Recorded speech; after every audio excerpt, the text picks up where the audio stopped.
हरी इस गांव का पेशेवर रसोइया है। गांव के महेंद्र जमींदार की बेटी की शादी के खाने के लिए हरी को तय किया गया है। सुमित्रा, अरे ओ सुमित्रा, जल्दी आओ, कहाँ चली गई? एक खुशखबरी है तुम्हारे लिए। अरे आओ आओ आओ आओ आओ आओ। अरे क्या हुआ? इस तरह नाच कूद क्यों रहे हो? क्या खुशखबरी लेकर आए हो? सुनो तो जरा। अरे अब एक अच्छा खाना बनाने का काम मिल गया है। ये खाना बना पाऊंगा ना तो बहुत पैसे मिलेंगे। कहाँ खाना बनाने का काम मिला? अरे तुमने शायद सुना नहीं, जमींदार के घर में उसकी बेटी की शादी है। उस शादी में खाना बनाने की जिम्मेदारी मुझ पे ही तो आ गई है। मुझे खाना बनाना होगा। क्या कह रहे हो तुम? हम जैसे गरीबों के हाथ में खाना बनाने की जिम्मेदारी दे दी? मैंने तो सोचा था शायद शहर से अच्छे अच्छे रसोइये बुलाएंगे। अरे हमारे रहते हुए रसोइया क्यों बुलाएंगे? हमारा नाम कम है क्या? इस गांव का सारा खाना तो हम ही बनाते हैं ना। अब अगर खाने के पैसे मिल गए ना तो इस घर को थोड़ा ठीक करूंगी। बहुत दिनों से ऐसे टूटा पड़ा है।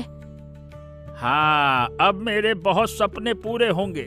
जमींदार के घर की शादी है, कम पैसा तो देंगे नहीं, वो अच्छा खासा पैसा देंगे। तुम जाओ जाओ, सब कुछ जुटाना शुरू कर दो। देखना खाने में जरा भी कमी ना हो।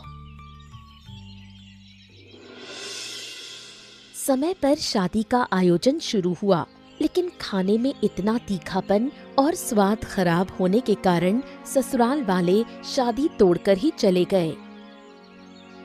देखिए जमींदार साहब, मेरी बात सुनिए। मेरी इकलौती बेटी की शादी है। अब ऐसे शादी छोड़कर मत जाइए।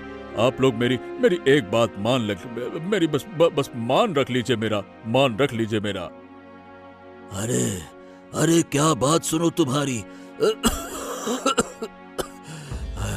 इतना तीखा खाना, अरे बाप रे बाप। अभी तक मेरा मुंह जल रहा है। आप लोगों ने हमें यहाँ बुलाकर भरी सभा में अपमानित करने के लिए इतना तीखा खाना बनवाया। इसका कोई मतलब होता है क्या? बताइए। अरे अब देखिए, खाने में थोड़ी कमी हो गई, इसका मतलब ये थोड़ी है कि मैं अपमान कर रहा हूँ। ऐसी कोई बात नहीं है। देखिए, आप इस गांव के जमींदार हैं। आप लोगों का खाना पीना ऐसा कैसे हो सकता है? आपके घर की लड़की हम कैसे लें? अब आप ही बताइए। देखिए, ऐसा मत कीजिए, मेरी बेटी की जिंदगी बर्बाद हो जाएगी। मैं गांव का जमींदार हूँ, बेटी की शादी टूट गई तो समाज में मुंह नहीं दिखा पाऊंगा। देखिए मेरी बात समझिए, उस खाने को हमारी बेटी ने नहीं बनाया था। अब वो खाना अब गलती हो गई। ऐसे शादी मत तोड़िए, नहीं तो क्या मतलब। अच्छा, आप ये भी तो सोचिए कि मैं यहाँ जो बारात लेकर आया हूँ, जो मेरे मेहमान हैं, मैं उनको क्या मुंह दिखाऊंगा? एक बार भी आपने ये सोचा? मेरी तरफ से समझा आपने? बताइए। अब देखिए, थोड़ी सी गलती तो हो ही गई है, माफी की नजर से देखिए। अब इतने बड़े बड़े आयोजनों में थोड़ी बहुत गलती तो हो जाती है। ऐसे शादी तोड़कर मत जाइए, समझ रहे ना आप। अब मैं क्या कहूँ, ये हलवाई ने गड़बड़ किया है, हमारी बेटी ने थोड़ी ना किया है। मैं कुछ नहीं समझना चाहता। मैं अपनी बेटी की शादी आपके बेटे से नहीं करूंगा। मैं इसी वक्त ये शादी तोड़ रहा हूँ। नहीं तो नहीं, मुझ पर दया कीजिए, मुझे एक मौका दीजिए। ऐसा मत कीजिए। मेरी बेटी का क्या होगा, मेरा क्या होगा, समझिए मेरी बात। ये फालतू की नौटंकी अच्छी नहीं लगती है। जिस घर में पहले ही दिन अतिथि का ऐसा स्वागत हो कि उसके मुंह में मिर्ची भर दी जाए, उस घर की बेटी को घर में कैसे लाऊंगा? मालूम चला रोज मिर्ची खिला रही है। नहीं तो ऐसी बेटी मुझे नहीं चाहिए। वो मुझे सब कुछ अच्छी तरह से समझ में आ गया कि आपकी बेटी कैसी है और आप कैसे हैं। जैसा पेड़ होता है वैसा ही फल होता है।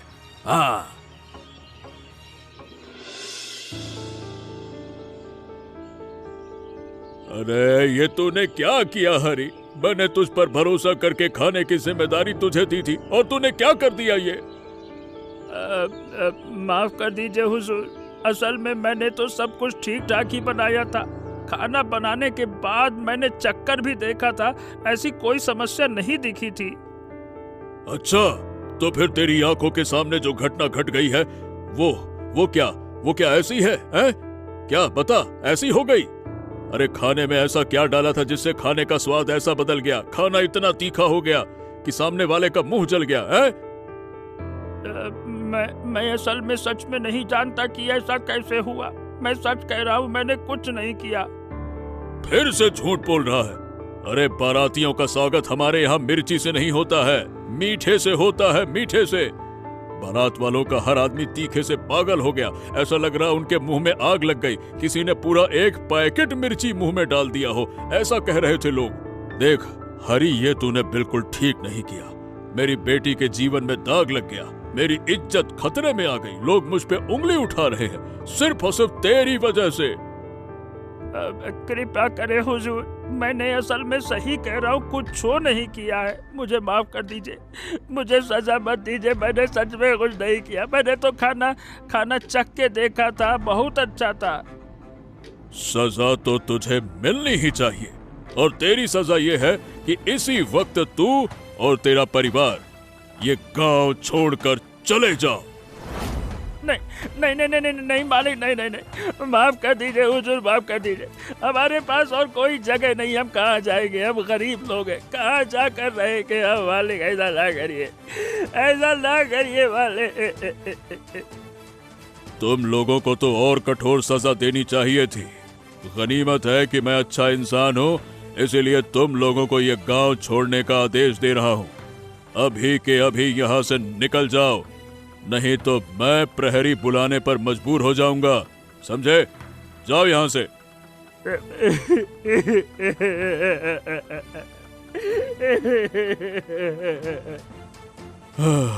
हाय रे मेरी बेटी, क्या हो गया ये? मैंने अपनी बेटी की जिंदगी अपने हाथों से बर्बाद कर दी। मुझे माफ कर देना बेटी।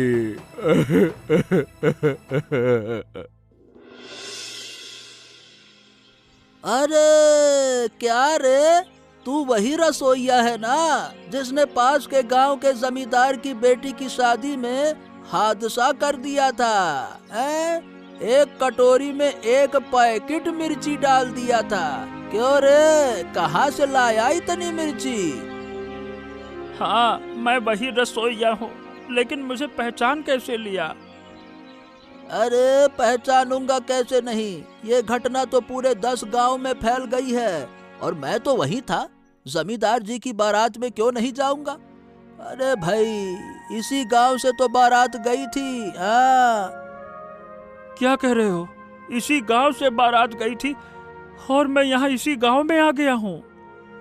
और नहीं तो क्या, और मुझे पूरा यकीन है कि तुम्हें तुम्हारे गांव से निकाल दिया गया है ना? इसीलिए इस गांव में आकर शरण लेने की कोशिश कर रहे हो, सही कहा ना? अरे विश्वास करो भैया, मैंने नहीं मिलाया मिर्ची खाने में। बिना बात के ऐसा क्यों हुआ, मुझे खुद ही समझ में नहीं आ रहा। मैं ठहरा एक गरीब इंसान, अब कहाँ जाऊंगा? कहीं न कहीं तो शरण लेना ही पड़ेगा ना। अरे जहाँ भी जाना हो जाओ, इस गांव में तुम्हें जगह नहीं मिलने वाली। क्योंकि इस गांव का जमींदार उस गांव से बहुत नाराज है, और तुम तो सीधे हलवैया हो, जिसने ट्रक भर के खाने में मिर्ची मिलाया था, तुम ही तो हो वो। अरे भैया ये बताओ, इस गांव में कहीं खाना बनाने का काम मिल जाएगा क्या? थोड़ा सा आश्रय और खाना बनाने का काम मिल जाए तो बस। नहीं, अगर तुझे यहाँ किसी गांव वाले ने पहचान लिया, अरे चल छोड़, जमींदार ने ही देख लिया ना, तो तुझे और बड़ी सजा मिलेगी। अरे उसके बेटे की शादी तेरी वजह से बर्बाद हुई है। क्या किस्मत है रे, क्या किस्मत है मेरी। अब मैं कहाँ जाऊँ, कहाँ जाकर रहूं? अब तो लगता है कि जंगल के अलावा कोई रास्ता ही नहीं है। जाओ, जंगल में चले जाओ, सुरक्षित रह जाओगे। यहाँ इस गांव में इंसानों के बीच रहे ना तो शिकार कर लिए जाओगे। निकल जा, तू अच्छा इंसान है, इसलिए जमींदार को बताऊंगा नहीं। जा, भाग यहाँ से। अरे रे, बहुत तकलीफ हो रही है ना। हाँ, हम ठीक एक आश्रय पा लेंगे, देखना। हमने कोई गलती नहीं की है ना। आश्रय मिलते ही तुम ठीक हो जाओगी। चलो आओ आओ आओ, आराम से आराम से। अरे कौन हो तुम लोग और यहाँ आकर इस तरह से क्यों बैठे हो? तुम लोग कहाँ जाओगे? इस जंगल में कहाँ जा रहे हो? अरे असल में हम लोग हैं बेसहारा, हमारे पास जाने की कोई जगह ही नहीं है, इसीलिए यहाँ इस राह में भटक रहे हैं। क्या करें, मेरी पत्नी बीमार पड़ गई है। अफसोस हुआ तुम्हारी बात जानकर। वैसे देखकर तो लग रहा है कि तुम लोग अच्छे लोग हो। वैसे ऐसी कोई जगह नहीं है जहां तुम जा सकते हो? अगर हो तो चले जाओ वहां, या कहो तो मैं पहुंचा देता हूं। नहीं बाबा, हमारे पास जाने के लिए कोई जगह नहीं है। हमारे गांव से निकाल दिया गया, इसीलिए तो यहाँ आकर बैठे हैं। हैं? तुम लोगों को गांव से निकाल क्यों दिया गया? जरूर तुम लोगों ने कोई गलत काम किया होगा, है ना? ऊपर वाले की दुहाई देकर कह रहा हूँ, हमने कोई बुरा काम नहीं किया है बाबा। हम साधारण मेहनती इंसान हैं। ये देखिए, अब जंगल जंगल घूम रहे हैं, क्या करें। ठीक है, बाकी की बातें बाद में सुनूंगा। अब तुम्हारी पत्नी की हालत देखकर अच्छा नहीं लग रहा। तुम्हारी पत्नी को लेकर मेरे आश्रम चलो, आओ। ठीक है, पर आप हमें आश्रय देंगे क्या? और क्या करूंगा, तुम लोगों को ऐसे बेसहारा हालत में छोड़ तो नहीं सकता ना। चलो, उससे अच्छा है कि एक साथ ही रहेंगे हम। आ जाओ।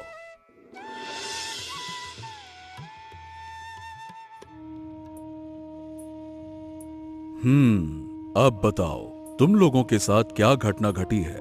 तुम लोगों को गांव से क्यों निकाल दिया गया? सारी घटना मुझे खुलकर बताओ। मैं क्या बताऊं? मैं एक साधारण रसोइया हूँ साधु महाराज। गांव के किसी समारोह में खाना बनाता हूँ। मेरे हाथ के खाने की काफी प्रशंसा है गांव में।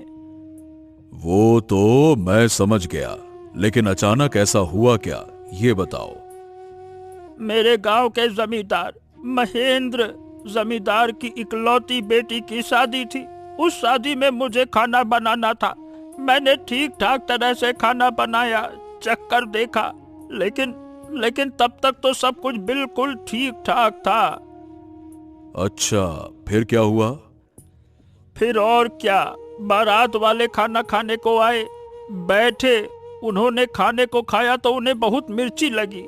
हर एक आदमी एकदम ऐसे परेशान हो गया जैसे किसी ने मुंह में मिर्ची भर दी हो। मिर्ची के मारे बेचारों का बहुत बुरा हाल हो गया।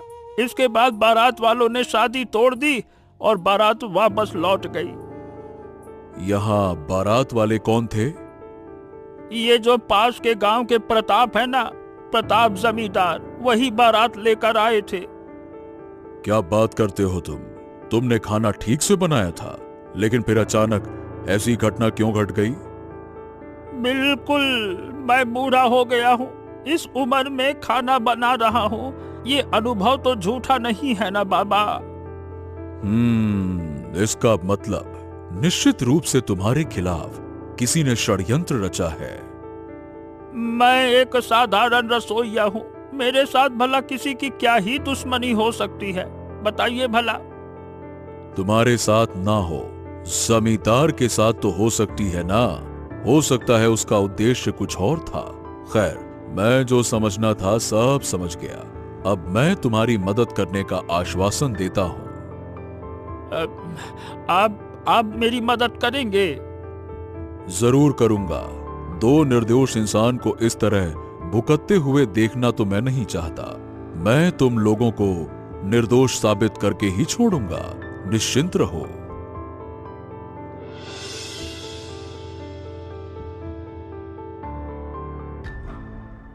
अरे साधु बाबा, आइए आइए आइए, बैठिए बैठिए बैठिए। मैं तो आपका ही इंतजार कर रहा था। उस दिन आपको न्योता दिया गया था, आपने तो आने का नाम ही नहीं लिया। मेरे पास क्या उतनी फुर्सत है? कितने काम करने होते हैं। ये थोड़ा मौका मिला, इसीलिए तुम्हारे पास चला आया। बहुत अच्छा किया आपने, बहुत अच्छा किया। अब आप कुछ दिन मेरे घर में रहिए और आपकी हम सेवा सत्कार करते हैं, है ना? सारी घटना मैं जानता हूं कि तुम्हारे साथ क्या हुआ। तुम्हारे साथ जो घटा वो अत्यंत दुखद घटना है। अरे हाँ बाबा, इसका मैं परिचय करा देता हूँ। ये है सुरेंद्र, मेरा छोटा भाई। मेरी जमींदारी की बहुत सी चीजें यही देखभाल करता है। ओ, तुम्हारा एक छोटा भाई है, ये तो मैं जानता ही नहीं था। कभी तो देखा नहीं इसे। ये असल में सबसे बातें नहीं करता है ना, थोड़ा अकेला रहना पसंद करता है, इसीलिए सबके सामने नहीं आता ऐसे। हाँ, वो ठीक ठाक है। अकेला रहना ही बड़ी अच्छी बात है। कलयुग जरा भी अच्छा नहीं है। वैसे तुम्हारे भाई की शादी वादी कुछ हुई या नहीं हुई? कितने बच्चे हैं उनके? अरे नहीं महाराज, कई बार कोशिश की थी भाई की शादी कराने के लिए, लेकिन मेरा भाई राजी ही नहीं हुआ। बोला ये सब मेरे लिए है ही नहीं, इसीलिए तो उसका संसार, उसका परिवार कुछ बस ही नहीं पाया। समझ गया। खैर, तुम्हारे यहाँ आकर बड़ा अच्छा लगा। मैं यहाँ पे कुछ दिन रहूंगा, ठीक है ना? मेरे रहने का इंतजाम कर दो।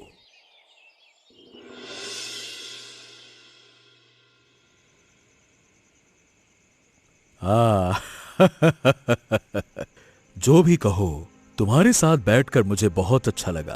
तुम्हारे भाई ने कहा तुम अलग थलग रहते हो, लोगों से ऐसे बात नहीं करते, लेकिन मेरे साथ तो पूरी तरह उल्टा है। हाँ, मतलब किसी किसी के साथ मुझे बात करना अच्छा नहीं लगता और किसी किसी के साथ मैं बात करता हूँ। आपको मैंने अच्छा समझा, इसीलिए आपसे बात करने को मेरा मन राजी हुआ। बहुत अच्छे। तुम्हें भी मैंने बहुत पसंद किया। इसके उपहार स्वरूप तुम्हें मैं एक बात बताता हूँ। मेरे पास बहुत शक्ति है, ऐसी शक्ति कि तुम जो चाहोगे वो तुम्हें मिल सकता है। हाँ, आप ये क्या कह रहे हैं बाबा? आप मैं जो चाहूं वो आप मुझे दे सकते हैं? बिल्कुल वैसा ही। यहां तक कि ये पूरी जमींदारी तुम्हारी हो सकती है। तुम बस एक बार मुझसे कहो, बस। नहीं, मुझे इस जमींदारी की जरूरत नहीं है। मेरे पास जितना है मैं उतने में ही संतुष्ट हूँ। ये क्या कह रहे हो? मैं जानता हूँ कि इस पूरी जमींदारी को पाने के लोभ में तुमने अब तक संसार नहीं बसाया, है ना? हाँ, यह बात तो मेरे अलावा और कोई नहीं जानता। आप कैसे जान गए बाबा? वाह वाह वाह वाह वाह वाह, आपके पास तो सच में बहुत शक्ति है। मैं अपनी अंतर्दृष्टि से सब कुछ अनुभव कर लेता हूँ, इसीलिए तो कहा अगर ऐसी कोई जरूरत हो तो मुझे बताना। इसमें तुम्हारा लाभ, मेरा भी लाभ। मुझे भी थोड़े पैसे वैसे दे देना, क्यों? ठीक है ना? अगर आप सच कह रहे हैं तो मेरे पास आपसे मांगने के लिए बहुत कुछ है। आपको तो मैं दोनों हाथ, दोनों जेब, एकदम पूरा झोला भर के खुश कर दूंगा, इतना पैसा दूंगा। तो ठीक है, तुम समय के अनुसार मुझे बता देना, ठीक है?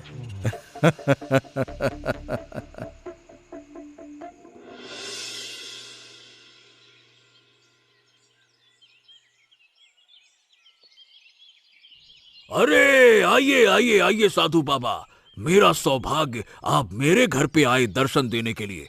आइए। क्यों, दर्शन देना मना है क्या?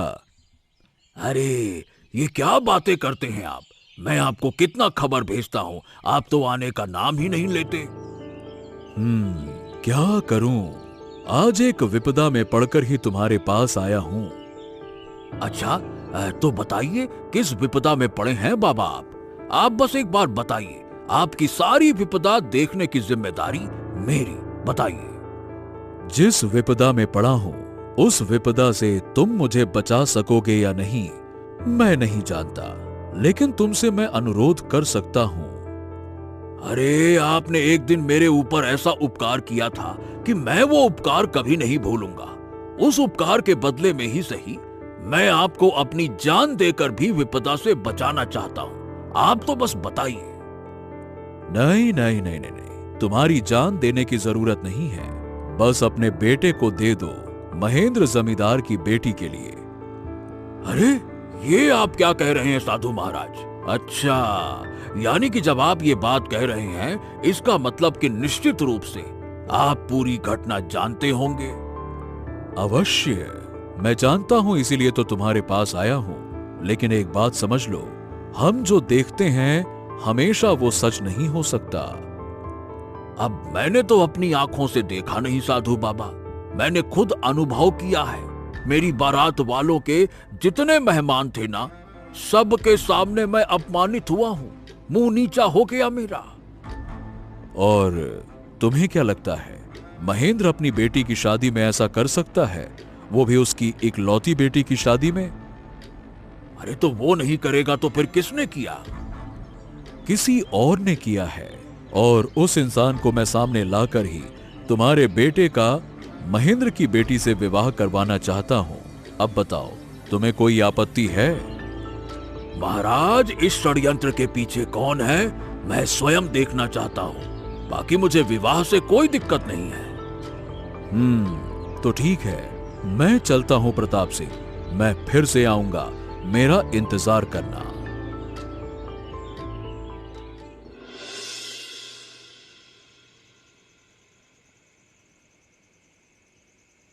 क्या हुआ बाबा? अब बताइए, आप इस तरह से कमरे में घुसकर दरवाजा बंद कर दिया आपने, क्या बात है? महेंद्र, तुमसे मुझे काफी गुप्त बातें करनी है, इसीलिए दरवाजा बंद करने पर मजबूर हूं। थोड़ा धीरे बात करो। अच्छा, मामला क्या है साधु बाबा? कुछ हुआ है क्या? मुझे बताइए, मैं ठीक कर दूंगा। जो घटना घटी है वो तुम ठीक नहीं कर सकते। उसे ठीक करने के लिए मैं खुद आकर तुम्हारे घर उपस्थित हुआ हूं। मैं कुछ समझ नहीं पा रहा, आप मुझे खुलकर बताइए ना। सुनो, तुम्हारी बेटी की शादी में जो गड़बड़ हुई है, उसके लिए वो साधारण रसोइया का भी जिम्मेदार नहीं हो सकता। वो तो निर्दोष है।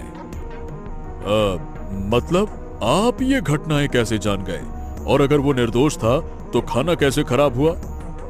खाना तुम्हारे भाई ने खराब किया। तुम्हारा भाई तुमसे जलता है, जिसकी वजह से तुम्हारी बेटी की शादी बंद करवाने के लिए ऐसा किया गया। क्या बात करते हैं साधु बाबा आप? वो मेरा इकलौता प्यारा छोटा भाई है, वो मेरे साथ भला ऐसा क्यों करेगा? नहीं नहीं नहीं, वो नहीं कर सकता। जलन कब किसके मन में बसेरा ले लेती है, कोई नहीं जान पाता। मैं तुमसे कह रहा हूं, तुम मुझ पर विश्वास तो करो। नहीं नहीं नहीं नहीं, मैं विश्वास नहीं कर पा रहा साधु बाबा। मैं जब तक कोई प्रमाण नहीं पा लेता तब तक मैं विश्वास नहीं करूंगा। ना ना। तो ठीक है, मैं तुम्हें प्रमाण ला दूंगा। चलो मेरे साथ, चलो, आओ चलो।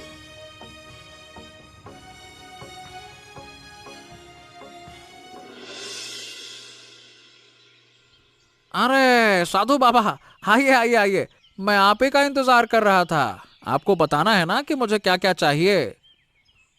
हाँ, तो मैं उसी कारण से तो आया हूं। तुम्हें जो चाहिए तुम्हें वो दिया जाएगा। मैं शायद समझ गया हूं तुम असल में क्या चाहते हो। अच्छा, तो बताइए मैं क्या चाहता हूं। उससे पहले तुम बताओ कि तुम क्या चाहते हो। बाबा, मैं पूरी जमींदारी चाहता हूं। मैं चाहता हूं कि उस जमींदार के सिंहासन से मेरे भाई को हटा दिया जाए। हाँ। ओ, और ऐसा तुम क्यों करना चाहते हो? तुम्हें तो जमींदारी का कुछ हिस्सा दे दिया गया है। तो कुछ हिस्सा क्यों नहीं लूंगा मैं? और उतने थोड़े से जमींदारी के हिस्से को लेकर क्या किया जा सकता है? यह तो भीख जैसा है, और इस जमींदारी के लिए मैंने आज तक शादी नहीं की है। तो फिर मैं अगर गलत ना हूं तो शादी का खाना तुमने ही खराब किया था, है ना?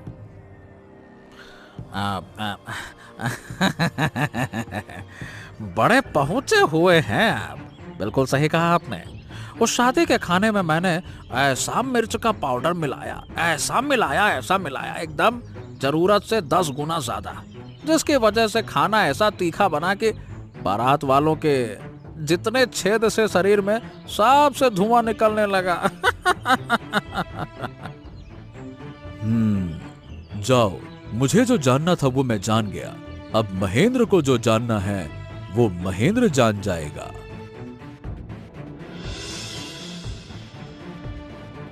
क्यों क्यों किया सुरेंद्र तूने ऐसा? मुझ पर तेरा क्या गुस्सा, क्या इतनी जलन क्यों? मैंने तो तुझसे कहा था ना, तू शादी कर ले कर ले कर ले, पर क्यों नहीं की तूने शादी? अरे तो मैं क्यों करूंगा शादी? किसके लिए करूं? मेरी जमींदारी नहीं है। इस घर में मेरी पत्नी आती तो उसे काम वाली की तरह काम करना पड़ता, महारानी की तरह राज नहीं करती वो। कितना गलत सोच रहा है रे तू छोटे, कितना गलत। मैंने तुझसे शादी करने को कहा था वंश के लिए। मेरी एक ही बेटी है, उसे शादी कर दूंगा तो ये जमींदारी कौन देखेगा, कौन देखेगा बता? बस इतना? अरे इतना कहकर इतने दिनों तक तूने मेरे साथ बेईमानी की है भैया। हर मामले में तू ही आगे क्यों बढ़ेगा? बता, तू आगे क्यों? क्योंकि मैं एक अच्छा इंसान हूँ, मैं प्रजा के सुख दुख को समझता हूँ। तू अच्छा नहीं है, तू बेईमान है, तेरे मन में खोट है। अब समझ में आ रहा है, अब मुझे बहुत अच्छे से समझ में आ रहा है कि तू अगर इस गांव का जमींदार होता तो इस गांव के लोगों का कभी भला नहीं होता। हाँ, इस जमींदारी को पाने के लिए मुझे जो जरूरी है मैं वो करूंगा। बस इसी साधु के कारण आज मैं पकड़ा गया, नहीं तो यह जमींदारी मेरी ही होती। साधु बाबा ने जब सब कुछ मुझे खुलकर बताया, मैं भी विश्वास नहीं कर रहा था, लेकिन आज मेरी आंखों से वो काली पट्टी हट गई। हाँ, तू अब इसी वक्त इस जमींदार के घर को छोड़कर चला जा। आज से तेरा और मेरा कोई रिश्ता नहीं। तू मेरा भाई नहीं, मैं तेरा बड़ा भाई नहीं। सारे रिश्ते नाते खत्म। जा। हाँ, यह काम तूने बिल्कुल अच्छा नहीं किया भैया। मैं लौट कर आऊंगा, आऊंगा ही आऊंगा और इस गांव का जमींदार बनूंगा, देख लेना, मैं आऊंगा। इसके बाद साधु हरि और सुमित्रा को फिर से महेंद्र जमींदार के घर वापस ले आता है। हाँ, मुझे माफ कर दो हरि, मैं असल में गलत सोच रहा था। सोचा था तुम्हारे खाने में कोई लापरवाही हुई है। चलिए, आखिरकार इस बुढ़ापे में मैं कम से कम निर्दोष तो साबित हुआ। मेरे इतने सालों की मेहनत सब एक पल में खत्म हो जाती जमींदार साहब।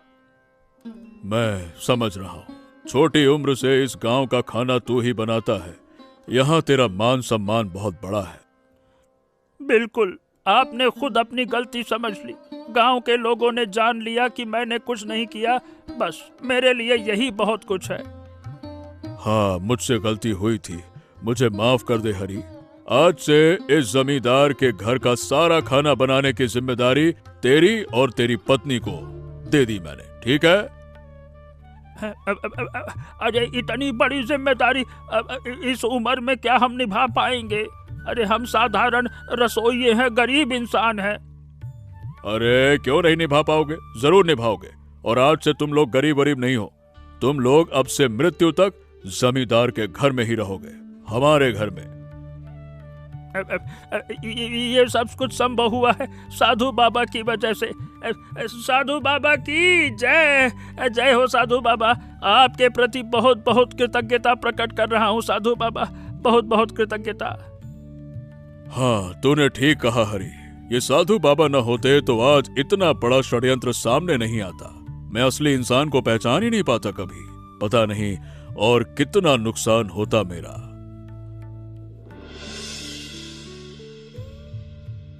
अरे हरी, फिर से वही गोल मिर्च का झोल दिया है।